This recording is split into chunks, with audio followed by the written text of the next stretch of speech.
What's going on, guys? Matt McNamara here with another video, and in today's video we're unpacking the most popular sales objection that we as sales reps get at the top of our sales funnel when we're making our cold calls and we're out in the field door knocking. I'm not interested.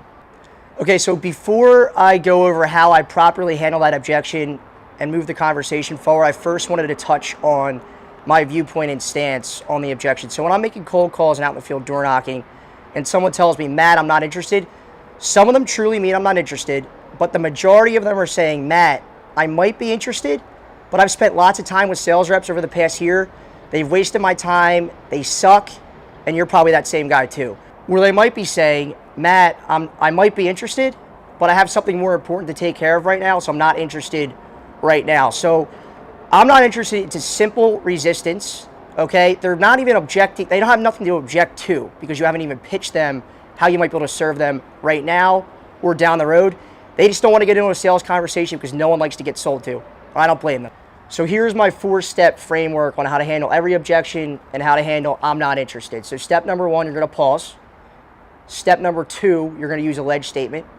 Step number 3, you're going to disrupt. And then step number 4, you're going to ask a qualifying open-ended question that gets the prospect talking into a sales conversation with you. So let's demonstrate. This is one way I handle I'm not interested, both on the phone and out in the field. So Francois, tell me you're not interested.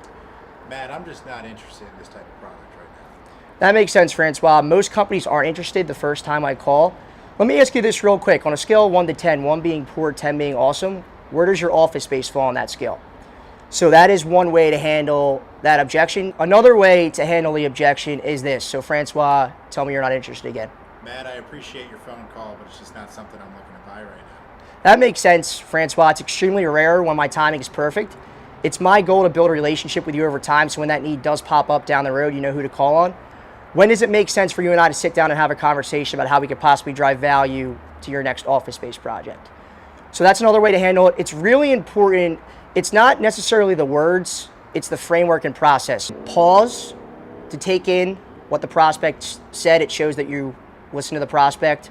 Ledge statement, disrupt. So when you disrupt, you're saying something different than what they heard in the past from every other sales rep. And then again, follow up with an open-ended question, qualifying question that gets the prospect into a conversation. So we're gonna go over 2 other ways to handle that objection, and make sure you listen to every step throughout that framework on how to handle the objection, I'm not interested. So Francois, hit me with another I'm not interested objection. Matt, I'm just not interested in your product. You know what, Francois? That's what a lot of my current clients said before they saw how much I could save them. Listen, I don't know if my service is going to be a fit for your business. Why don't we sit down for 5 minutes? I'll give you a competitive quote. If it makes sense to move forward, great. If not, you know someone in Philadelphia who could help you out. How does that sound for 5 minutes on Tuesday at 2 o'clock? Sounds good. Hit me with another objection, I'm not interested.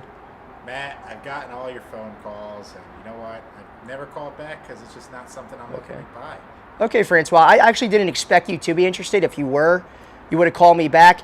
Real quick before I hop off the phone and head into a meeting, if I handed you a magic wand today and asked you what's the first thing you change about your office space, what would that be and why? Okay, so those are 4 ways to handle I'm not interested. Like I said, it's not about the words, it's about the process. So to wrap this up, it's more important to have the 4-step framework than the wording. So whenever you get an objection, especially I'm not interested, always have to pause, always use a ledge statement, disrupt, and then ask a open-ended qualifying question. If you guys are having trouble personalizing your objection handling techniques, reach out to me. My cell phone number will be in the description below. Like, subscribe, and look out for more objection videos to come. Thanks a lot, guys.